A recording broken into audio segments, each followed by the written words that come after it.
नमस्ते आप सभी को। मेरा नाम सूबेदार प्राची राजपूत है और मैं फ़िलहाल मध्य प्रदेश के सीहोर ज़िले में पदस्थ हूँ। आज मैं आप लोगों से कुछ बातें करूँगी, अपना जीवन परिचय दूँगी और आप लोगों को बताऊँगी कि इंडिया में महिलाओं के लिए कितने स्कोप हैं, कितने तरीके हैं सेल्फ़ इंडिपेंडेंट बनने के और अपना कुछ वजूद बनाने के। तो चलिए मैं स्टार्ट करती हूँ। Let me first give you my introduction. मेरा नाम प्राची राजपूत है। मेरा जन्म छत्तीसगढ़ में हुआ। दंतेवाड़ा डिस्ट्रिक्ट का एक छोटा सा टाउन था, किरंदुल, बस्तर एरिया। तो वहाँ की पैदाइश है मेरी। दशहरा के दिन पैदा हुई थी मैं। घर वाले रावण रावण कह के चिढ़ाते। उस समय अनडिवाइडेड एमपी था। फिर 2000 में जब एमपी डिवाइड हुआ तो मेरे पिताजी को चांस मिला कि छत्तीसगढ़ में रहना है कि एमपी में रहना है, क्योंकि मेरे पापा भी गवर्नमेंट ऑफिसर हैं। मेरे पापा का नाम डॉक्टर लालचंद राजपूत है और वो अभी सिरोंज तहसील विदिशा डिस्ट्रिक्ट में गवर्नमेंट कॉलेज के प्रिंसिपल इंचार्ज हैं। तो पापा प्रिंसिपल हैं मेरे, तो हमेशा से वही स्टडी वाला माहौल रहा है घर पर। 2000 में जब एमपी डिवाइड हुआ तो हम सिरोंज तहसील में आए। तब मैं 6th क्लास में थी। वहीं से मेरी पूरी पढ़ाई शुरू हुई। नॉर्मल एमपी बोर्ड स्कूल से पढ़ी हूँ मैं। नाम का इंग्लिश मीडियम था पर सब हिंदी में ही बात करते थे, टीचर्स भी बच्चे भी। और सरकारी कॉलेज से ही मैं पढ़ी हूँ। मैंने अपना ग्रेजुएशन किया है और अच्छे परसेंटेज पे, मैं अच्छे ग्रेड पे पास हुई हूँ। मैं सरकारी कॉलेज से पढ़ी हूँ। और मैं बताना चाहूँगी कि मैंने ग्रेजुएशन किया है बीएससी, प्लेन बीएससी किया है मैंने, ऐसा कुछ नहीं है। नॉर्मल वो बॉटनी, जूलॉजी, फ़िज़िक्स यही सब था मेरा। फिर जब मैंने ग्रेजुएशन किया, मैं पढ़ाई में बहुत अच्छी थी, हमेशा से रैंक होल्डर रही हूँ और बिल्कुल किताबी कीड़ा टाइप जो नॉर्मली गर्ल्स रहती हैं। बचपन में लड़कियां बहुत पढ़ती हैं, लड़कियां बहुत सिंसियर होती हैं। आपने देखा भी होगा 10th और 12th में लड़कियां ही छक्के मारती हैं। तो मैं काफ़ी स्टूडियस लड़की थी। तो मेरी इच्छा हुई बाहर जाने की, बड़े शहर में पढ़ने की। सबकी इच्छा होती है जब अपन बड़े हो जाते हैं। तो मैंने ज़िद करा और भोपाल आई मैं। भोपाल में बरकतुल्लाह यूनिवर्सिटी से मैंने एमएससी किया। मेरा डेजर्टेशन गोल्ड फिश पे था, एक्वाकल्चर डिपार्टमेंट था। बरकतुल्लाह का सबसे बड़ा डिपार्टमेंट हमारा ही था। और मॉलिक्यूलर बायोलॉजी से मैंने स्पेशलाइजेशन किया था। क्योंकि पढ़ाई में अच्छी थी इसलिए एमपीपीएससी की कोचिंग भी लगाई थी मैंने। एमपी नगर में कोचिंग थी मेरी, तो मैं कोचिंग भी जाती थी और साथ में एमएससी भी करती थी। और मैं बहुत सारे एग्ज़ाम्स भी दे रही थी, गवर्नमेंट एग्ज़ाम्स, पर कोई एग्ज़ाम निकल नहीं रहा था। तो काफ़ी फ्रस्ट्रेट थी मैं बताना चाहूँगी ये सारे यूथ के लिए है। जो यूथ अभी अनएम्प्लॉयड है, ये उनके लिए है कि कैसा लगता है जब इतने काबिल हों और उसके बावजूद भी नौकरी नहीं लगती है, तो वो क्या फीलिंग होती है, वो मैं बहुत अच्छे से जानती हूँ, बहुत अच्छे से। एमएससी हो गया, कुछ नौकरी नहीं लग रही। मतलब मैं स्कूल में फर्स्ट सेकंड आती थी यार, कोई नौकरी नहीं लग रही हैं, सर के बाल झड़ने लगे। फिर जो अंदर से किक आती है ना भाई साहब, वो किक आपको मजबूर कर देती है कुछ भी करने के लिए। मैंने बहुत ज़िद किया। मैंने बोला कि गवर्नमेंट तो निकल नहीं रहा मेरा कोई एग्ज़ाम। मैंने कहा कि मेरे दोस्त वगैरह हैं, वो गुजरात में, सूरत में एक्वाकल्चर इंडस्ट्री में काम कर रहे हैं, मेरी भी आराम से नौकरी लग जाएगी क्योंकि मैं उसी डिपार्टमेंट की हूँ। तो ज़िद करके मैं गई प्राइवेट जॉब करने के लिए। मैं गुजरात में मुझे मैनेजर का पोस्ट मिला था। मैंने 1-1.5 महीने गुजरात में प्राइवेट इंडस्ट्री में भी काम किया है, उसका भी एक्सपीरियंस है मुझे। पर एक्सपीरियंस कुछ अच्छा नहीं रहा, तो वापस मैं भोपाल आई नौकरी छोड़ के, क्योंकि आजकल मैं आप लोगों को बताना चाहूँगी कि हम भले ही बहुत आगे बढ़ चुके हैं, लेकिन थोड़ा हमारे समाज की सोच अभी भी बदलने के लिए स्कोप है।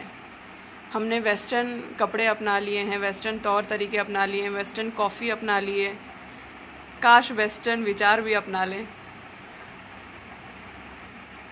तो मैं वापस भोपाल आई, फिर मैंने जी जान से कोशिश की, सारे गवर्नमेंट एग्ज़ाम दे रही थी, तो ये पुलिस का भी एग्ज़ाम था, इसको भी मैंने दिया। सब इंस्पेक्टर वाला व्यापम कंडक्ट करता है इसको, और इसमें मेरे बहुत अच्छे नंबर आए। मतलब मेरे इतने अच्छे नंबर आए कि पूरे एमपी में लड़कियों में मेरी चौथी रैंक थी। मतलब मुझे खुद ही यकीन नहीं हुआ कि यार अपन इतने इंटेलिजेंट हैं। कभी कभी हम लोग अपने आप को ही अंडर एस्टिमेट करते हैं, तो वही मेरे साथ था। मुझे लगता था यार एमपीपीएससी यूपीएससी कैसे निकलेगा यार, ये कितना कठिन होता है, कितना पढ़ना पड़ता है, कितना माथापच्ची करनी पड़ती है, कितना वास्ट सिलेबस है। एक पढ़ते हैं तो दूसरा पिछला भूल जाते हैं। मैंने कहा यार अपन कहाँ किस खेत की मूली इस टाइप का। पर मेरा मतलब लड़कियों में चौथी रैंक आई, इतने ज़्यादा नंबर आ गए। मैंने कहा यार अपन ने अपने आप को हल्के में ले लिया, वाह यार। तो जैसा कि पुलिस में होता है कि पहला रिटन एग्ज़ाम दिया जाता है, फिर फिज़िकल होता है, दौड़ना वगैरह, लॉन्ग जंप वगैरह, वो सब मैं आपको आगे बताऊंगी कि क्या प्रोसेस होती है। काफ़ी मेहनत की, मेरी माँ ने तो बहुत मेहनत की। मतलब मैं अगर मेरी 40% मेहनत है तो मेरी माँ की 60% मेहनत है। तब जाके ये जो तन पे ये जो वर्दी आपको दिख रही है, ये 2 सितारे नज़र आ रहे हैं, ये मेरी माँ की मेहनत है। तो ये मेरा सफ़र रहा है, और आज मैं सीहोर डिस्ट्रिक्ट में सूबेदार के पद पर पदस्थ हूँ। और यहाँ पर मैंने आपको बताना चाहूँगी कि मैंने 2015 में मैंने एमएससी पास कर लिया था। 2016 का ये एग्ज़ाम था सब इंस्पेक्टर वाला। इसमें 3 पद रहते हैं। जो सबसे ज़्यादा अच्छे नंबर आते हैं, जिनके मेरिट वाले होते हैं, वो सूबेदार का पद मिलता है उनको, फिर सब इंस्पेक्टर, फिर प्लाटून कमांडर। तो क्योंकि मेरे मेरिट के नंबर थे तो मुझे सूबेदार का पद मिला। तो मैं आपको बताना चाहूँगी, हम सूबेदार दिखते सब इंस्पेक्टर जैसे ही हैं, थोड़ा सा हमारा जॉब प्रोफाइल अलग रहता है। हम लोग हेडक्वार्टर में रहते हैं, ज़िले में पदस्थ होते हैं, और हम मैनेजर होते हैं पुलिस डिपार्टमेंट के। जैसे कि हम कभी भी थानों में नहीं मिलेंगे आपको, सूबेदार कभी थानों में नहीं मिलते, कभी थानों में पोस्टेड नहीं होते हैं। हम हेडक्वार्टर में होते हैं। हम जो ज़िले का एसपी होता है, हम उसके पर्सनल असिस्टेंट टाइप के होते हैं, ऐसा समझ लो। एसपी को कुछ भी काम होता है तो वो सूबेदार को ही बोलता है, ऐसा। तो मैं थोड़ा, जो लोग अभी जुड़े हैं, मैं उन लोगों को अपना फिर से परिचय देना चाहूँगी। मेरा नाम सूबेदार प्राची राजपूत है। मेरे पिताजी का नाम डॉक्टर लालचंद राजपूत है, वो प्रिंसिपल हैं सिरोंज। माता जी का नाम गीता राजपूत है। और मैं आप लोगों से अपने मन की बात कहने के लिए आज इस प्लेटफॉर्म पर आई हूँ जी। तो मैं आपको बताना चाहूँगी कि मैं पुलिस में हूँ, तो इसका मतलब ये नहीं है कि मेरी ज़िंदगी झंड है। मेरी हॉबीज़ है डांसिंग, और मैं आज तक उसको परस्यू कर रही हूँ। और आप लोगों को बहुत सारा स्टीरियोटाइप भी होगा, कुछ धारणा होंगी, अरे पुलिस में है लड़की। हमारे समाज में जैसे कि होता भी है कि लड़कियों को ज़्यादा पुलिस में या डिफेंस में जाने के लिए नहीं देते हैं, क्योंकि कुछ धारणाएं होती हैं, कुछ इनसिक्योरिटीज़ होती हैं, माँ बाप को लगता है कि सेफ़ नहीं है कि क्या। तो मैं बताना चाहूँगी कि मैंने 2016 का एग्ज़ाम दिया था, 17 की ट्रेनिंग हुई मेरी सागर में, 18 से पोस्टिंग है मेरी सीहोर में। 2020 चल रहा है, 2 साल हो गया मुझे फील्ड में, और मुझे कभी भी ड्यूटी करते समय कोई भी ऐसी परेशानी नहीं आई है। ये बात सच है, ये बात सच है कि 24 घंटे की अपनी इमरजेंसी वाली ड्यूटी रहती है। तो कभी रात में भी कॉल आ जाते हैं, कभी नाइट की ड्यूटी लगती है, क्योंकि हम लोग भी पैंट शर्ट पहन रहे हैं लड़कों के जैसे बराबर तनख्वाह भी पा रहे हैं, तो लड़कों के जैसे बराबर काम भी करना पड़ेगा। हमारा यहाँ पुलिस में चलता है, तो अपन लड़की होने का वास्ता दे के काम से बच नहीं सकते। तो हाँ, रात में भी ड्यूटी होती है, लगती है, हम करते हैं, और मज़ा भी आता है, बहुत मज़ा आता है। मतलब नौकरी से पहले हम कभी रात में सड़कों पे नहीं घूमे, और नौकरी के बाद हम मस्त सुनसान सड़कों पे घूम रहे हैं, रात को गश्त कर रहे हैं, वो भी अच्छी ऑसम फीलिंग है वो भी। तो मैं ये कहना चाहूँगी सारी लड़कियों से कि आप लोग प्लीज़ पुलिस में और डिफेंस में ज़रूर आएँ, क्योंकि बहुत स्कोप है। 33% का रिज़र्वेशन देती है एमपी सरकार, बहुत ज़्यादा स्कोप है और आप इसको एंजॉय भी करोगे। आपको रोज़ तरह तरह के लोग मिलेंगे, रोज़ नई कहानियाँ मिलेंगी, रोज़ नए केस मिलेंगे।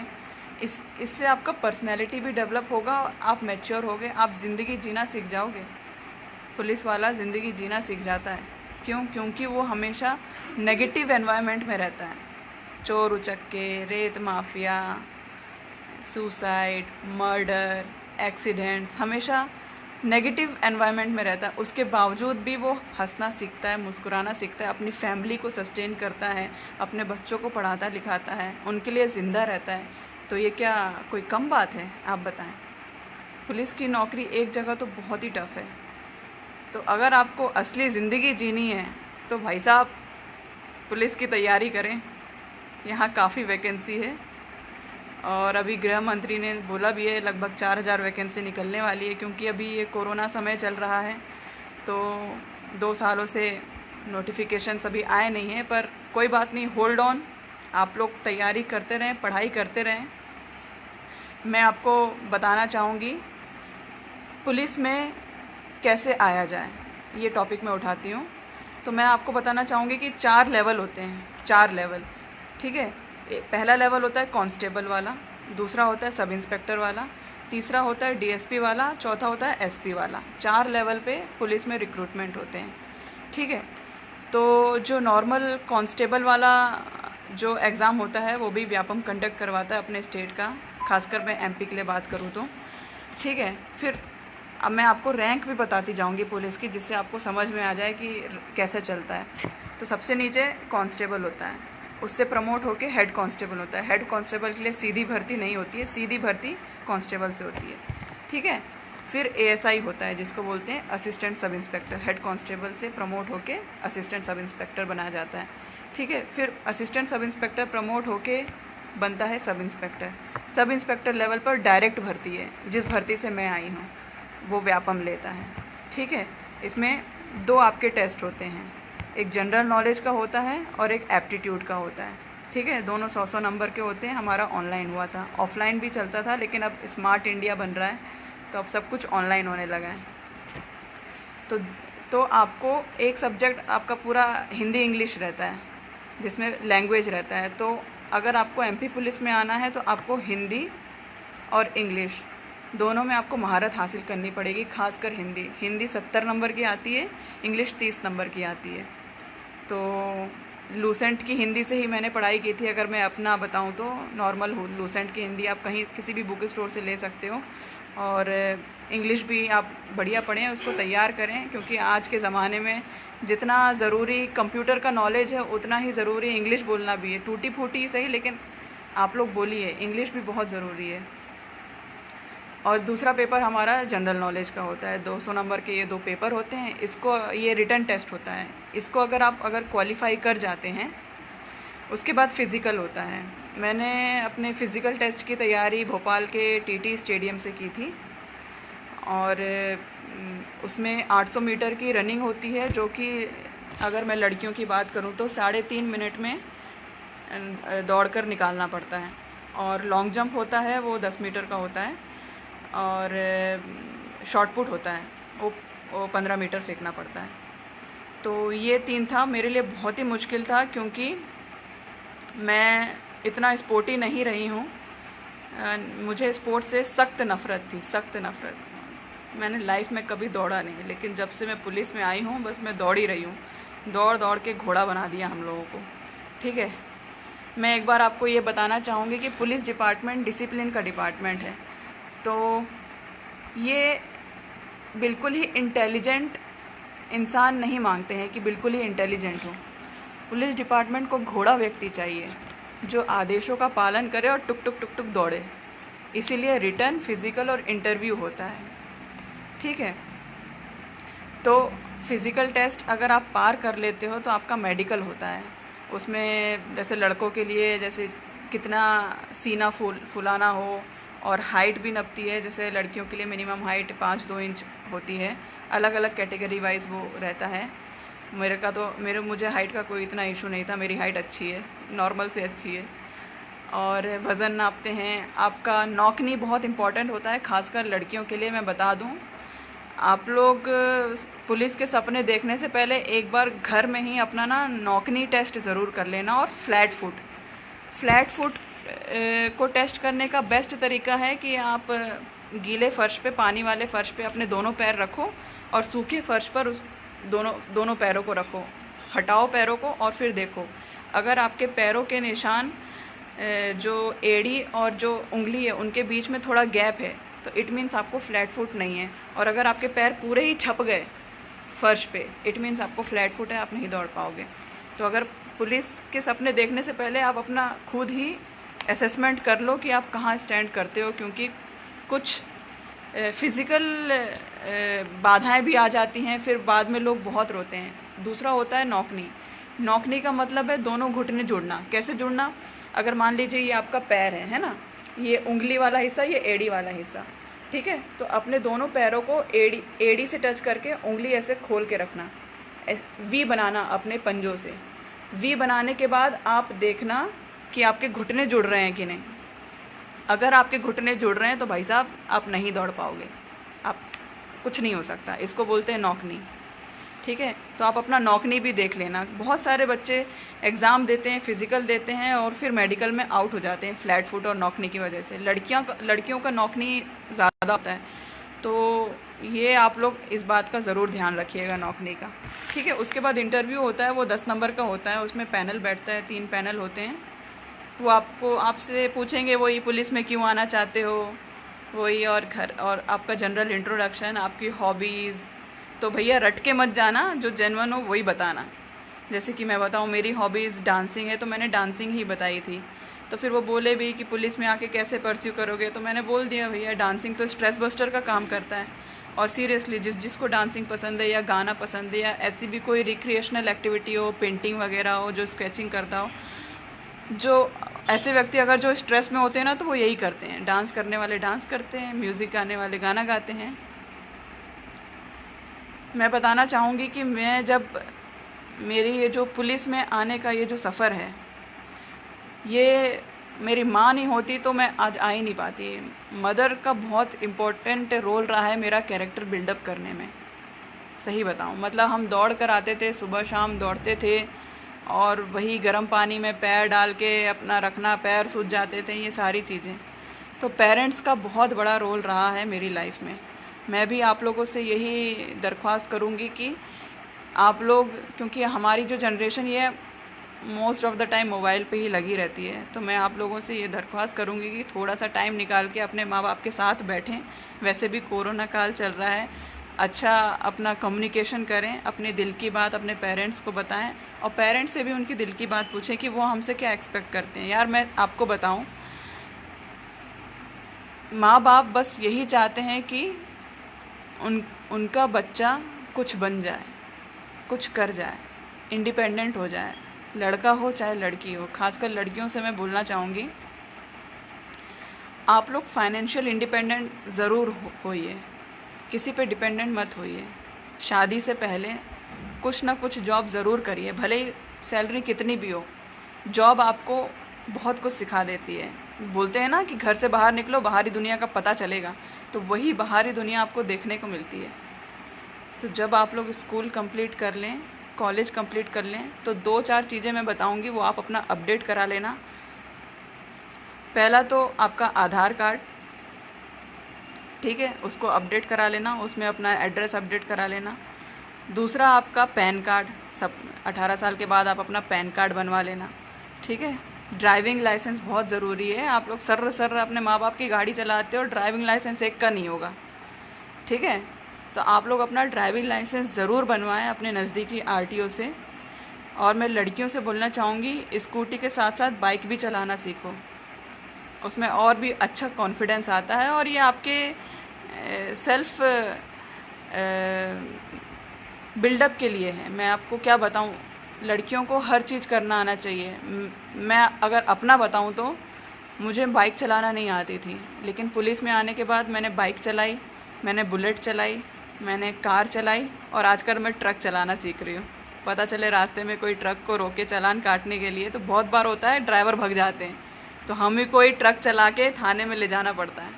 तो अभी करंटली मैं ट्रक सीख रही हूँ। तो हर लड़की को गाड़ी चलाना ज़रूर आना चाहिए। अगर आपके पास आपके भाई की मोटरसाइकिल हो या अपने पापा की मोटरसाइकिल हो तो मोटरसाइकिल ज़रूर सीखिए।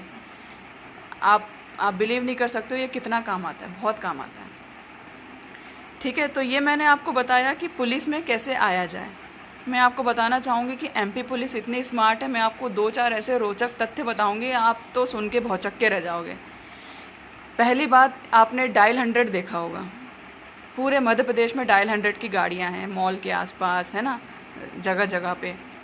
ठीक है, ये डायल 100 का कंसेप्ट मैं आपको बताऊं, पूरे इंडिया में एमपी स्टेट ने पहली दफ़ा लॉन्च किया। आपने अगर हॉलीवुड की मूवीज़ देखी हो तो उसमें 911 चलता है ना, अमेरिका में 911 चलता है। अगर आप 911 कॉल करो तो तुरंत गाड़ियाँ आ जाती हैं। तो वही कंसेप्ट हमने यहाँ मध्य प्रदेश में पहली बार लेकर आए थे, और 100 नंबर अपन दबाते तो पुलिस का आता है। तो वही डायल 100 कंसेप्ट हम मध्य प्रदेश में पूरे इंडिया में पहली बार लेकर आए थे। फिर हमको ही देखकर यूपी पुलिस ने अपना डायल 100 लॉन्च किया था, और बाकी लोग। और आप बिलीव नहीं करोगे, वो अंग्रेज़ जिनके हम कभी गुलाम हुआ करते थे, वो ब्रिटिशर्स, ब्रिटेन के लोग आए थे एमपी में रिसर्च करने के लिए कि ये आपका डायल 100 कंसेप्ट क्या है। और अभी तो आपने डायल 100 की सफारी गाड़ियाँ देखी होंगी, अब डायल 100 बाइक्स भी आ रही हैं। अभी आप आगे देखते जाइए कि अपनी मध्य प्रदेश की पुलिस कितनी स्मार्ट हो रही है। तो डायल 100 बाइक्स भी अब एमपी लाने वाला है। और मैं आपको बताना चाहूँगी कि जैसे कि आपको मोबाइल में कुछ तकलीफ़ होती है तो आप कस्टमर केयर को फ़ोन करते हुए, कॉल सेंटर वाला जो सिस्टम होता है, बिल्कुल सेम सिस्टम डायल 100 का सिस्टम है।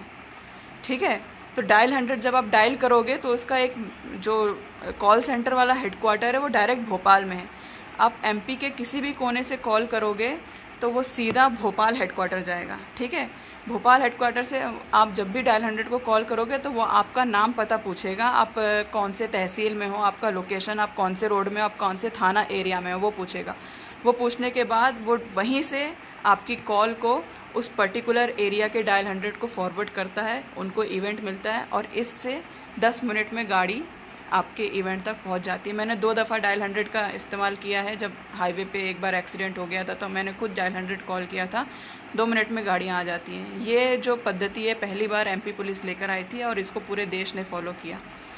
दूसरा मैं बताना चाहूँगी आपको, अगर आपको बहुत आलस आ रहा है कंप्लेन करने में, है ना, शिकायतें होती हैं, खासकर हम जैसे यूथ जो मोबाइल से ही सारे बिल पेमेंट कर देते हैं, ठीक है, डीटीएच का रिचार्ज कर देते हैं, मोबाइल पेमेंट कर देते हैं, तो भाई साहब आपके लिए खास एक्सक्लूसिव, मोबाइल पे ही आपकी शिकायत भी दर्ज हो जाएगी, आपकी एफआईआर भी दर्ज हो जाएगी। एमपी पुलिस ने एक मोबाइल एप्लीकेशन लॉन्च किया है जिसका नाम है एमपी ई-कॉप। अगर आप प्ले स्टोर में जाएंगे और अगर आप उसमें सर्च करेंगे एमपी ई-कॉप तो आपको ये एप्लीकेशन मिल जाएगा। मैं आपको सर्च करके बताती हूँ। इसके बहुत सारे फ़ायदे हैं, ये हिंदी में है, अगर आप देख सकते हो तो। ये एमपी ई-कॉप का ऑफिशियल एप्लीकेशन है। अगर आप इस पे जाएंगे, इसको आप प्ले स्टोर से डाउनलोड कर सकते हो, और डाउनलोड करने के बाद ऐसा आइकन आ जाएगा इस तरीके का, ये एमपी पुलिस का लोगो है। फिर इस पे आप अगर क्लिक करेंगे, क्लिक करने पर इस तरीके से ये एप्लीकेशन खुलता है, और ये पूरे इसके फीचर्स हैं।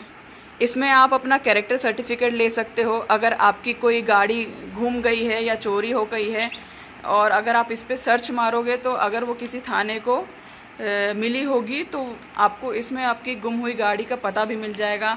इसमें अज्ञात शब्द होते हैं, उसकी डिटेल भी आपको मिल जाएगी। इसमें गुमशुदा व्यक्ति है, सारे मतलब जब्त। और एक ये इसका स्पेशल फीचर है SOS। ये खासकर लड़कियों के लिए जो देख रही हैं, लड़कियों सुनो, ये जो SOS फीचर है इस पर अगर आप क्लिक करते हो, ठीक है, इस पर अगर आप क्लिक करते हो तो ये इमरजेंसी बटन है। मान लो देर रात बिरात आपको 4 गुंडों ने घेर लिया है, ठीक है, आपको कुछ नहीं करना है, आपको ये लाल वाला बटन दबाना है। ये लाल वाला बटन आप दबाओगे तो पुलिस का सायरन बजने लगेगा ऑटोमेटिकली, ज़ोर ज़ोर से। तो लोगों को ऐसा लगेगा कि अरे पुलिस की गाड़ी आ रही है, बल्कि सायरन यहाँ से बज रहा होता है। सायरन बजेगा और आपको 2 मिनट के अंदर भोपाल के डायल 100 वालों से कॉल आ जाएगा, और इस तरीके से आप अपनी सुरक्षा खुद कर सकते हो। तो ये आजकल की जनरेशन के लिए हैं टेक वाले, जो हर चीज़ मोबाइल पे चाहते हैं। तो भाई साहब, पुलिस भी अब मोबाइल पे आ चुकी है। तो यहाँ देखिए, यहाँ पे नागरिक सेवाएं हैं। अगर आप नागरिक सेवाओं पे क्लिक करेंगे यहाँ पे, तो ये सारे फीचर्स आपको देखने को मिल जाएंगे। ये FIR है, आप FIR भी कर सकते हो, अपनी शिकायत दर्ज कर सकते हो, गिरफ्तार व्यक्ति के बारे में आप जान सकते हो, सफलता की कहानियाँ, मोटिवेशनल कहानियाँ, MP का रिक्रूटमेंट, कब कौन सा रिक्रूटमेंट आएगा, सारे टेंडर, सारी हेल्पलाइन। आपको MP के किसी भी ऑफिसर का हेल्पलाइन नंबर चाहिए है, कॉन्टैक्ट नंबर चाहिए, तो आप इस एप्लीकेशन से आप सब पता कर सकते हो। आपको A to Z सारी इन्फॉर्मेशन मिल जाएगी। ठीक है, तो ये तो रहा हमारी स्मार्ट पुलिसिंग के बारे में जनरल इंट्रोडक्शन देना। जो लोग अभी जुड़े हैं, मैं उनको अपना इंट्रोडक्शन देना चाहूँगी। मेरा नाम सूबेदार प्राची राजपूत है, मैं सीहोर ज़िले में पोस्टेड हूँ, और आज मैं आप लोगों से अपने मन की बात करने के लिए आई हूँ और बताने के लिए आई हूँ कि पुलिस में कैसे जाया जाए, डिफेंस में कैसे जाया जाए, और ख़ासकर लड़कियों के लिए इस फील्ड में कितना स्कोप है। तो इस बारे में मैं आप लोगों से अभी बात कर रही हूँ, जो लोग अभी जुड़े हैं उनके लिए। मैंने आपको पुलिस के बारे में तो बता ही दिया है, अब मैं आपको डिफेंस के बारे में बताऊंगी। तो डिफेंस, जैसा कि आप लोग जानते ही हो कि आर्मी, नेवी और एयरफोर्स है। ठीक है, तो डिफेंस का एग्ज़ाम अपना, ये जो NDA का एग्ज़ाम होता है, नेशनल डिफेंस एकेडमी, NDA का एग्ज़ाम अपना UPSC कंडक्ट करवाता है। ठीक है, तो UPSC NDA का एग्ज़ाम कन्वर्ट करवाता है। ये तीनों के लिए होता है, आर्मी के लिए, नेवी के लिए, एयरफोर्स के लिए। एक बात मैं आप लोगों को क्लियरली बता दूं कि नेवी और एयरफोर्स के लिए आपका मैथ्स और फिज़िक्स सब्जेक्ट होना ज़रूरी है। तो जो बायो वाले हैं मेरे जैसे, तो उनके लिए बस आर्मी ही बचता है। ठीक है, अगर आपको नेवी में और एयरफोर्स में जाना है तो आपको मैथ्स और फिज़िक्स, ये दोनों सब्जेक्ट कंपलसरी मांगता ही है। और अगर आपके पास ये सब्जेक्ट नहीं है, आपने ये सब्जेक्ट नहीं लिया है, तो सिर्फ आर्मी ही बचता है आपके लिए। ठीक है, तो ये पॉइंट अपना क्लियर हो गया, मैंडेटरी है। ठीक है, ये 2 मीडियम में होता है, हिंदी में भी होता है, इंग्लिश में भी होता है ये एग्ज़ाम। ठीक है, और ये एग्ज़ाम साल में 2 बार होते हैं। तो जो भी डिफेंस में जाना चाहते हैं तो ये बात मेरी नोट कर लें, ये एग्ज़ाम साल में 2 बार होते हैं। ठीक है, एक बार नोटिफिकेशन आता है और दूसरी दफ़ा अगस्त सितंबर में आता है। तो ये आपको चेक करना पड़ेगा टाइम टू टाइम। जो इसकी गवर्नमेंट की ऑफिशियल वेबसाइट है, उस पर आपको रिक्रूटमेंट प्रोसेस का पूरा नोटिफिकेशन मिल जाएगा। एक बात मैं आपको बता दूं कि आर्मी में एंट्रेंस के लिए जो मिनिमम एज है वो 16.5 साल है, और मैक्सिमम एज है 19.5 साल। तो ये उन बच्चों के लिए है जो 11th-12th कर रहे हैं, क्योंकि इसमें क्वालिफ़िकेशन 10+2 पास ही मांगता है बस। ठीक है, और सबसे मेन जो क्राइटेरिया है वो अनमैरिड। भाई साहब, शादी नहीं होना, अनमैरिड लड़के लड़कियां चाहिए इनको। ठीक है, डिफेंस में इसका जो सिलेबस होता है, इसमें 2 सब्जेक्ट होते हैं, एक तो मैथ्स होता है और दूसरा अपना जनरल एबिलिटी टेस्ट होता है। जनरल एबिलिटी टेस्ट में हिस्ट्री, ज्योग्राफी, करंट अफेयर सब पूछता है। ठीक है, मैथ्स अपना 300 नंबर का होता है, और जो जनरल एबिलिटी टेस्ट है 600 नंबर, 900 नंबर का इसका इंटरव्यू होता है। टोटल मिला के 1800 नंबर, और इंटरव्यू सिर्फ इंग्लिश में होता है। तो प्लीज़ टूटी फूटी जैसे भी हो, तो काम चलाओ, इंग्लिश आप ज़रूर सीख लें, क्योंकि मैंने आपको पहले ही बता दिया है कि आज के ज़माने में जिसको इंग्लिश नहीं आती, जिसको स्मार्टफोन चलाना नहीं आता, जिसको कंप्यूटर चलाना नहीं आता, उसको कुछ नहीं आता। ये ज़माना उसका ही है। तो प्लीज़ आप लोग अपडेट होइए। पुलिस भी अपडेट हो रही है। बताइए, मैंने अभी आपको बताया कि बैठे बैठे मोबाइल में FIR कैसे करते हैं। ठीक है, लड़कियों के लिए ख़ासकर मैं बताऊँ, डिफेंस में पहले तो एंट्री नहीं थी, लेकिन अब एंट्री होने लगी है। तो महिलाएं ऑफिसर लेवल पे जा सकती हैं। ऑफिसर लेवल के लिए महिलाओं के लिए वैकेंसीज़ हैं। ठीक है, तो ये ना 3 तरीके से जा सकती हैं, एक तो UPSC, नॉन UPSC और टेक्निकल। ठीक है, जो UPSC है वो SSC के थ्रू आपका एग्ज़ाम कंडक्ट करवाता है। नॉन टेक्निकल होता है जो CDS एग्ज़ाम होता है। जो CDS एग्ज़ाम होता है वो साल में 2 बार होता है, ये भी 2 बार होता है। तो लड़कियाँ विशेषकर ध्यान दें। ठीक है, लड़कियों के लिए। और ये क्योंकि UPSC ये लेवल है, तो मिनिमम क्वालिफ़िकेशन इसका ग्रेजुएशन है। तो या तो अगर आप ग्रेजुएशन के लास्ट ईयर में हो, या आपने ग्रेजुएशन कंप्लीट कर लिया है, तो आप डिफेंस दे सकते हो फॉर गर्ल्स, लड़कियों के लिए मैं बता रही हूँ, है ना। यूपीएससी या सीडीएस एग्ज़ाम के थ्रू अपना आर्मी वाला रहता है। नॉन यूपीएससी बोले तो नॉन यूपीएससी कैसे है? नॉन यूपीएससी बोले तो एनसीसी, जिन लोगों ने एनसीसी किया हो तो वो जानते होंगे, एटलीस्ट मिनिमम सी सर्टिफिकेट होना चाहिए एनसीसी का। एनसीसी के थ्रू भी स्पेशल कोटा लेके आप लोग आराम से डिफेंस में जा सकते हो। और दूसरा जैग होता है, जज एडवोकेट जनरल, ये लॉ स्टूडेंट्स के लिए होता है। तो जो लड़कियां लॉ कर रही हैं तो उनके लिए भी अलग से कुछ पोस्ट निकलती है एक्सक्लूसिव, तो वो लड़कियों के लिए। इनमें लड़कियों की मैक्सिमम एज 27 साल है। 27 साल के बाद आप एलिजिबल नहीं हो पाते हो, तो 27 साल तक आप ट्राई कर सकते हो डिफेंस में, ठीक है। तीसरा होता है टेक्निकल। टेक्निकल नाम से समझ में आ रहा है इंजीनियर लोगों के लिए, ठीक है। तो ये एसएससी ही कंडक्ट करवाता है, ठीक है। इसमें भी लड़कियों को सिंगल होना मांगता है कि आप लोग अनमैरिड हों, तो अनमैरिड ही क्वालिफाइड होंगी। जो मैरिड है तो वो इसको फाइट नहीं कर सकते हैं। तो ये कुंवारी लड़कियों के लिए, कुंवारी लड़कियां जो डिफेंस में जाना चाहती हैं तो वो इन 3 तरीक़ों से आर्मी, नेवी और एयरफोर्स में जा सकती हैं। एसएससी कंडक्ट करवाता है इसको। और इंजीनियर गर्ल्स के लिए होता है। मैक्सिमम एज मैंने बताया 27 साल, ठीक है। उसके बाद आप डिफेंस में नहीं हो रहा तो पुलिस में आ जाना, पुलिस में मैं बता दूँगी। जब से मैं पुलिस में आई हूँ तो मुझे बहुत तरह तरह के काम करने को मिले हैं। जैसे कि अगर कोई जानता हो आष्टा तहसील, तो सीहोर में एक आष्टा तहसील है, तो वहाँ पे मैंने 6 महीने ट्रैफिक में काम किया है। काफ़ी अच्छा काम किया था मैंने। कोई आष्टा वाला होगा तो उसको मालूम होगा, सूबेदार प्राची राजपूत वाइट कलर की बुलेट चलाती थी वहाँ पे। और वहाँ पे मैंने वहाँ की महिलाओं को काफ़ी मोटिवेट किया, और वहाँ की महिलाएं भी काफ़ी शिक्षित और अवेयर थी आज के ज़माने को लेके। तो 6 महीने मैंने आष्टा ट्रैफिक को दिए। ट्रैफिक में मुझे बहुत कुछ सीखने को मिला। 2-4 बातें मैं आपको बताना चाहूँगी। पहली बात, जब भी आप लोग रास्ते से गुज़रें, मैं ये नहीं बोलूँगी कि ईयरफोन हटा दो ये वो, जब भी आप लोग रास्ते से गुज़रें आपको आती जाती गाड़ियों को नहीं देखना है, उनकी नंबर प्लेट देखना है, उनकी नंबर प्लेट देखना है। ये आदत आप डाल लो। मैं ये आदत इसलिए बता रही हूँ क्योंकि नॉर्मली कभी भी रोड पे एक्सीडेंट होता है तो पुलिस आती है, पूछती है कि भाई साहब हाँ ठीक है, कौन सी गाड़ी टक्कर मार के गई, ठीक है। तो आप लोग क्या बताते हो? हाँ हाँ वो सफ़ेद रंग की कार थी, बस इतना ही बता पाते हो। वो छोटी कार थी, बड़ी कार थी, बस इतना ही बता पाते हो। तो मैं, जितने भी लोग मुझे देख रहे हैं, तो मैं उनसे दरख्वास्त करूँगी, तो प्लीज़ आप लोग बाइक्स, स्कूटीज़ और कार्स के बारे में थोड़ा जनरल नॉलेज रखें कि कौन से कंपनी की कौन सी कार है, कौन सी बाइक है। और आप लोग नंबर प्लेट देखने की आदत ज़रूर डालें, ये बहुत हेल्प करता है। तो मैं आपको बताना चाहूँगी कि नंबर प्लेट बनती कैसे है। शुरू के जो 2 अक्षर होते हैं वो आपका स्टेट दर्शाता है।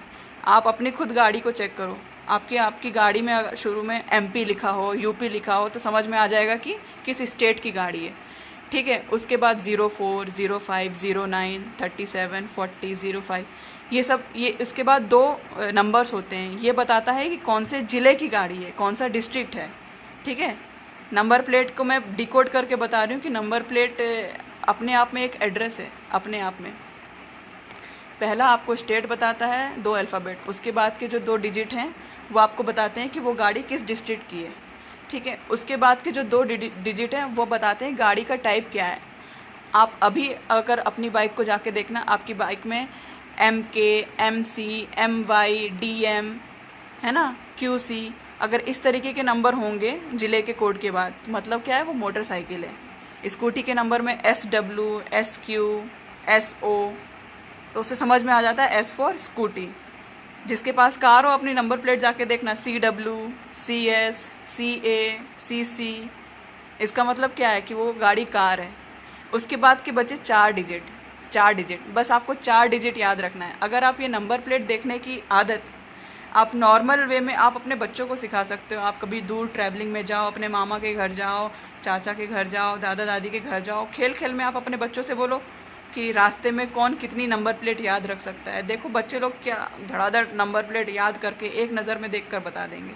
आपको पूरा डिकोड करके बता दिया मैंने कि नंबर प्लेट से आप कैसे किसी बंदे की वाट लगा सकते हो, है ना। जिसकी प्राइवेट गाड़ी होती है तो उसका जो नंबर प्लेट होती है वो वाइट कलर की होती है, जो टैक्सी परमिट वाली होती है वो येलो कलर की होती है। तो ये सब कॉमन जानकारियाँ जो आपको स्कूल में बताने को नहीं मिलती है, जिस बात का मुझे बहुत दुख है, क्योंकि यही है बाहर की दुनिया भाई साहब, यही तो आपको जानना है। आपका खुद का अपना, सारी लड़कियों से मैं बोलना चाहूँगी, आपका खुद का अपना अकाउंट होना चाहिए बैंक में, आपका खुद का पैन कार्ड होना चाहिए, खुद का ड्राइविंग लाइसेंस होना चाहिए। ये आपकी पहचान है। प्लीज़ अपनी पहचान बनाएं। फलाने की बेटी, ढिकाने की बेटी, ढिकाने की बहन, ये आपकी पहचान नहीं है। आप, बात तो तब होगी जब आपके नाम से आपके माँ बाप को जाना जाए, बात तो तब है यार। और हम में ये ताकत है, हम में ये ताकत है। हम अपने आप को अंडर एस्टिमेट करते हैं। मैंने आपको शुरुआत में ही बताया कि मैंने अपने आप को अंडर एस्टिमेट किया, और मेरे इस सब इंस्पेक्टर एग्ज़ाम में इतने अच्छे नंबर आए कि मैं सूबेदार बनी। 800 के 850 के बैच में सिर्फ 20 लड़कियां सूबेदार थी, जिसमें से मैं एक थी। जनरल की सीट लेकर आई मैंने जनरल में फ़ाइट किया है। मेरे पास ओबीसी का सर्टिफिकेट नहीं है, जनरल की सीट लेकर आई। और मेरा रिज़र्वेशन के लिए रवैया अलग है। मैं रिज़र्वेशन कोटा इतना मानती नहीं हूँ, तो मैंने जनरल से ही फ़ाइट किया और जनरल की सीट में बैठी, जनरल की सीट ली है मैंने।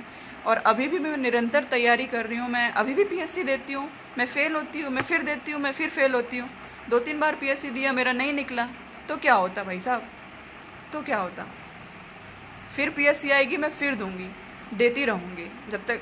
निरंतर आगे बढ़ते रहना है, निरंतर आगे बढ़ते रहना है, ये मूल मंत्र है।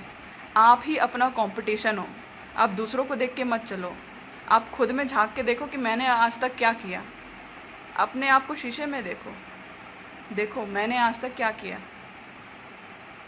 आप किस लिए आए हो, थोड़ा आत्ममंथन करो भैया। लॉकडाउन का समय चल रहा है, आत्ममंथन करो अपने बारे में। किसी की कोई भी क्वेरीज़ हो तो वो मुझे आप मैसेज कर सकते हो, मैं देख सकती हूँ लोगों के मैसेज। कोई भी डाउट हो, क्वेश्चन हो, तो आप लोग प्लीज़ मुझसे पूछ सकते हैं। मैं रूबरू होकर आपसे ज़रूर आपको मैं आपकी क्वेरीज़ का जवाब दूंगी। और मैं आपको बताना चाहती हूँ एक कंसेप्ट के बारे में।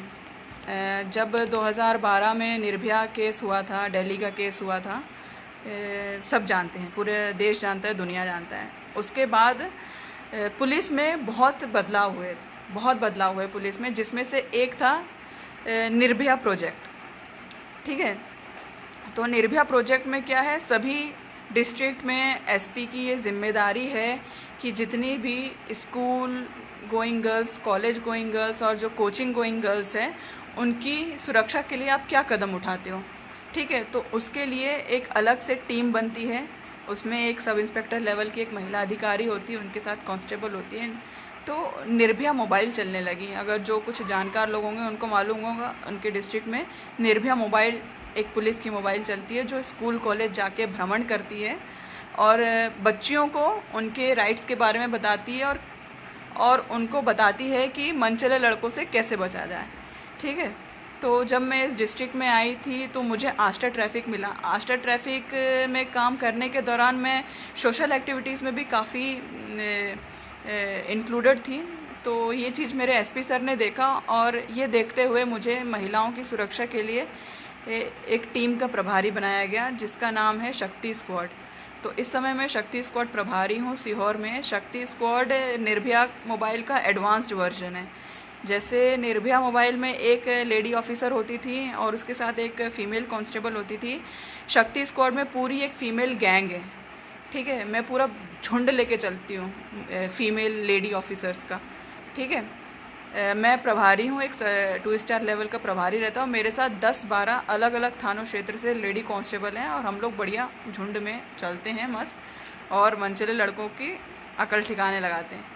हम स्कूल्स जाते हैं, कोचिंग्स जाते हैं, कॉलेज जाते हैं और लोगों को अपने पैम्फलेट्स बांटते हैं और ख़ासकर बच्चियों से बात करते हैं और उनको अपना नंबर देते हैं कि अगर आपकी कोई भी परेशानी हो जो आप अपने पेरेंट्स से नहीं शेयर कर पा रहे हो, जो आप अपने फ्रेंड्स से नहीं शेयर कर पा रहे हो, तो मुझे अपनी बड़ी दीदी या बड़ी बहन मान के मुझे बता दो फ़ोन करके। लेकिन भाई साहब, अपने दिल के अंदर कोई राज मत रखो, क्योंकि दिल के अंदर राज रखने से ही व्यक्ति कुकड़ कुकड़ के एक दिन मर जाता है।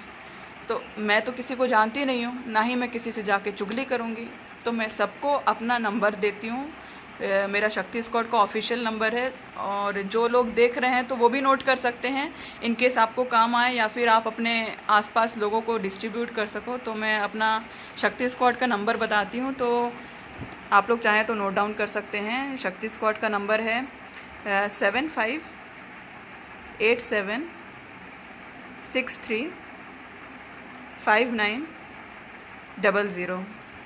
मैं एक बार फिर से दोहराती हूँ, शक्ति स्क्वाड का जो ऑफिशियल नंबर है ये मेरे पास ही है, 7587635900। ये शक्ति स्क्वाड का ऑफिशियल नंबर है। ये खासकर उन बच्चियों के लिए ही है जो परेशान होती हैं, जिनको जो लड़के हैं वो आते जाते ईव टीजिंग करते हैं, स्टॉक करते हैं, या जो फ़ोन लगा के बोलते हैं मुझसे दोस्ती करोगी। तो ऐसे लड़कों का इलाज निकालने के लिए शक्ति स्क्वाड सीहोर में कार्यरत है। ऐसे लोगों को हम अच्छे से सबक सिखाते हैं। एक ख़ास बात मैं ये बताना चाहूँगी कि आप लोग ये मत सोचिए कि हम पुलिस वाले हैं तो इस चीज़ का कोई रिकॉर्ड रखेंगे तो क्या। शक्ति स्क्वाड के अंदर जितने भी केसेस आते हैं, जितनी भी लड़कियां हमसे कांटेक्ट करती हैं, तो उनकी पहचान गुप्त रखी जाती है। उनका नाम, एड्रेस कुछ भी डिस्क्लोज़ नहीं किया जाता है। और शक्ति स्क्वाड के दौरान जितने भी केसेस हम लेते हैं और जितने भी हम केसेस का निपटारा करते हैं वो सब ऑफ द रिकॉर्ड होता है। तो पिछले 1 साल में लगभग हमने 200 से ज़्यादा केसेस को सॉल्व किया है। सब ऑफ द रिकॉर्ड है। ये ज़रूरी भी है क्योंकि बच्चों का भविष्य ख़राब ना हो, क्योंकि भैया पुलिस ही है जिसके पास आप लोग आते हो कैरेक्टर सर्टिफिकेट लेने के लिए। एक बार पुलिस के थाने में आपका नाम लिखा गया तो आपको कभी अच्छी जॉब नहीं मिल पाएगी। तो क्योंकि लड़कपन का उम्र होता है ना, टीनेज वाला, 9th से जो शुरू होता है, 9, 10th, 11, 12, ये जो लड़कपन की उम्र है कि लड़की देख के मुस्कुरा दी तो समझ गई पट गई। और उस गलतफहमी में आप लोग जो भी गलतियां करते हो, उस गलती को ठीक करने के लिए शक्ति स्क्वाड है। तो ये मैंने आपको अपना शक्ति स्क्वाड का नंबर दिया है।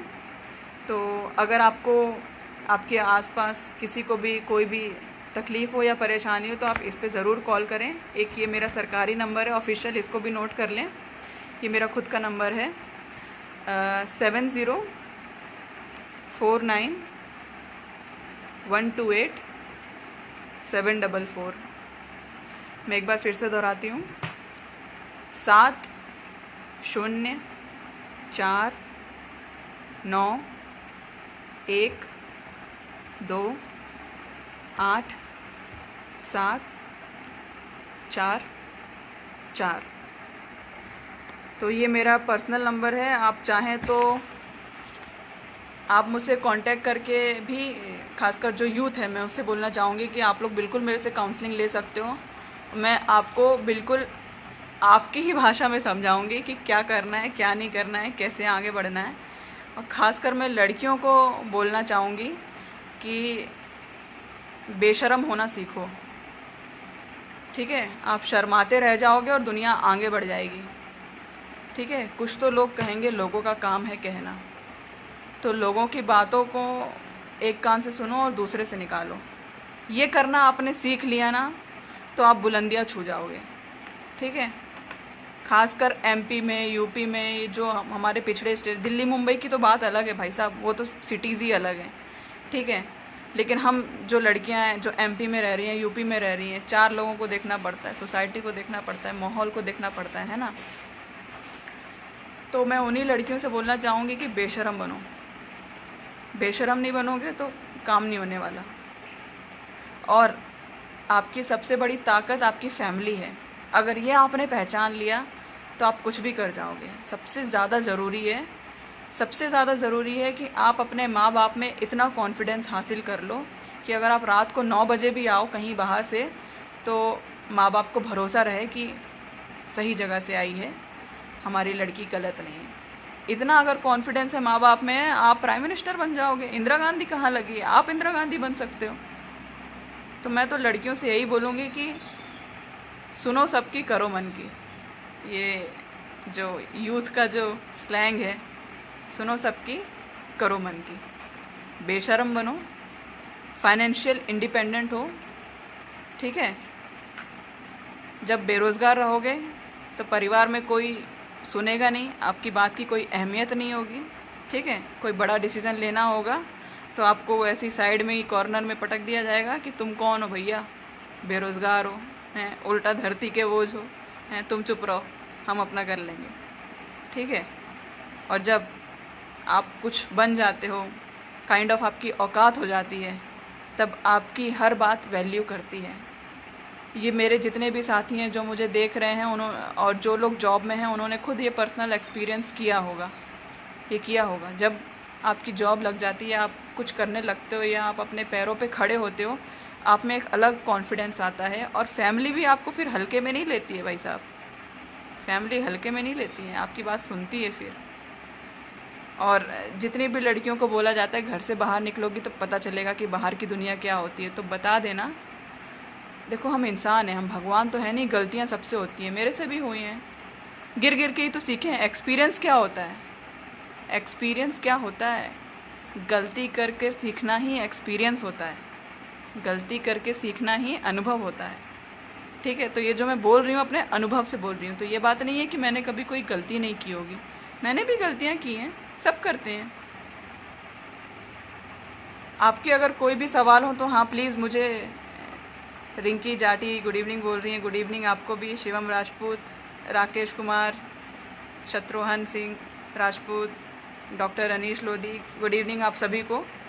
ऐसा ही इसी प्रकार का प्यार हम पे बरसाते रहें, और ये जो प्लेटफॉर्म है छू लो आसमान, ये आगे भी कई हस्तियों से आपको रूबरू करवाएगा, और हम और आप में से ही लोगों को चुनकर आप तक पहुंचाएगा। जिन्होंने कुछ हासिल किया है अपने लाइफ में, उनसे आपको मिलवाएगा। और अगर आपके कोई भी सवाल हो तो प्लीज़ पूछिए, नहीं तो अभी मेरा जाने का समय हो गया है। तो यही सब बोल के मैं आपसे विदा लूँगी। खासकर मैं लड़कियों को बोलना चाहती हूँ कि confidence is the key, confidence is the key. अगर आप किसी नए चीज़ में, अच्छा मैं अपना नंबर फिर से बोलूँ, मेरा नंबर आप लिख लीजिए 7049, मैं अपना मोबाइल नंबर फिर से बता रही हूँ, मेरा नाम सूबेदार प्राची राजपूत है, 7049 128 744, 7049 128 744। मेरा नाम सूबेदार प्राची राजपूत है, मैं सीहोर ज़िले में पदस्थ हूँ। इस समय शक्ति स्क्वाड की प्रभारी हूँ। महिलाओं और औरतों से जुड़े जो अत्याचार होते हैं, जो अपराध होते हैं, उनको लेकर मैं डील करती हूँ। खासकर जो स्कूल, कोचिंग और कॉलेज जाने वाली जो लड़कियां हैं, उनको लेकर हम ज़्यादा इस फील्ड में काम करते हैं। और मैंने आपको बता ही दिया है कि महिलाओं को पुलिस में कैसे आना है, डिफेंस में कैसे आना है। मैं एक लास्ट चीज़ आप लोगों से ये भी बोलना चाहूँगी कि लड़कियां फिज़िकली थोड़ी कमज़ोर होती हैं, मैं भी कमज़ोर हूँ, ये हमारा जेनेटिक मेकअप ही है, इसमें हम कुछ कर नहीं सकते हैं, लेकिन हम एक्वायर कर सकते हैं। मैं चाहती हूँ कि जितनी भी लड़कियाँ मुझे देख रही हैं, आप लोग कोई भी स्पोर्ट्स, कोई भी गेम हो, वो आप अपने हॉबी में लाओ, ठीक है। चाहे रनिंग हो, आप एथलेटिक्स में कुछ ले लो, है ना, चाहे बैडमिंटन खेलना हो, फुटबॉल हो। मेरे फ़ोन नंबर में 7049 है, 700 नहीं है, 7049 128 744, ठीक है। तो मैं ये चाहूँगी कि हर लड़की से कि आप कुछ भी ऐसे फ़िज़िकल एक्टिविटी में इन्वॉल्व हों जिससे आपका फ़िज़िकल हेल्थ अच्छा रहे। आपको दौड़ने में अगर मज़ा आता हो, आप दौड़ो, आप स्किपिंग करो, आप एक्सरसाइज करना बहुत ज़रूरी है। ये आपके मेंटल हेल्थ के लिए भी ज़रूरी है, फ़िज़िकल हेल्थ के लिए भी ज़रूरी है। ये मुझे पहले नहीं मालूम था। मैं जब मेरी जब नौकरी नहीं लगी थी तो मैं काफ़ी डिप्रेशन में रहती थी। डिप्रेशन सबको होता है, तरह तरह का होता है, नज़र नहीं आता है, सबको होता है, आपको भी होगा, कभी ना कभी होगा, सबको होता है भाई साहब। और इससे हर इंडिविजुअल व्यक्ति को खुद ही निकलना होता है। अगर आप कोई स्पोर्ट्स या डांसिंग या कोई रिक्रिएशनल एक्टिविटी या एक्सरसाइज अगर आप अपने जीवन में लाते हो, डेली में लाते हो, अपने हैबिट में लाते हो ना, तो आपको डिप्रेशन से उबरने में काफ़ी मदद मिलेगी, काफ़ी मदद मिलेगी, और आपका हेल्थ भी सुधरेगा। बहुत सारी लड़कियां होती हैं उनकी इम्यूनिटी कम होती है, मेरी भी इम्यूनिटी कम है, मौसमी बीमारी हो जाती है, वायरल का मौसम चल रहा होगा मुझे भी हो जाएगा वायरल, टाइफाइड का मौसम चल रहा होगा मुझे भी हो जाएगा टाइफाइड। लेकिन जब से मैं पुलिस में आई हूँ तो ये लोग हमें घोड़ा जैसा दौड़ना सिखा देते हैं। फ़िज़िकल जो हेल्थ है मैंने मेंटेन रखना सीखा है, और ट्रेनिंग के बाद भी मैं अभी भी फ़िज़िकल हेल्थ मेंटेन करती हूँ, नई नई चीज़ें सीखती हूँ। उसमें से एक है ट्रक चलाना, आजकल ट्रक चलाना सीख रही हूँ मैं। आप नई नई चीज़ें सीखते रहोगे तो आपका दिमाग कभी बूढ़ा नहीं होगा, है। आपके दिमाग के 2 हिस्से होते हैं, लेफ़्ट ब्रेन और राइट ब्रेन, है ना। जो राइट ब्रेन होता है वो रिक्रिएशनल होता है। मैं आप लोगों से दरख्वास्त करूँगी, अपनी जो लोकल लैंग्वेज है जैसे कि बघेलखंडी हो गई, प्लीज़ मुझे अभी कॉल मत करें, जैसे बघेलखंडी हो गई, बुंदेलखंडी हो गई, अपनी सागर साइड की लैंग्वेज हो गई, यहाँ मालवी हो गई, ये रीजनल लैंग्वेज तो ठीक है। उसके बाद हिंदी और इंग्लिश, ये दोनों लैंग्वेज भी आप लोग ज़रूर करें। लैंग्वेज का ज्ञान होना बहुत ज़रूरी है, लैंग्वेज का ज्ञान होना बहुत ज़रूरी है, इसलिए आप हिंदी और इंग्लिश लैंग्वेज में बहुत अच्छा करें और अच्छे से सीखें। और इन्हीं बातों को विराम देते हुए बहुत समय हो गया, अब मुझे निकलना पड़ेगा, मैं यहीं पर अपना कंक्लूड करूँगी। छूलो आसमान और लोकेश सर को मैं तहे दिल से धन्यवाद करती हूँ कि उन्होंने मुझे कांटेक्ट किया और मुझे आप लोगों से बात करने का मौका दिया और अपने विचार सामने रखने का मौका दिया। आगे भी अगर कभी भी ज़रूरत पड़ेगी तो ज़रूर मैं आप लोगों से वापस रूबरू होंगी। तब तक के लिए जय हिंद, जय भारत, शुक्रिया, शब्बा खैर।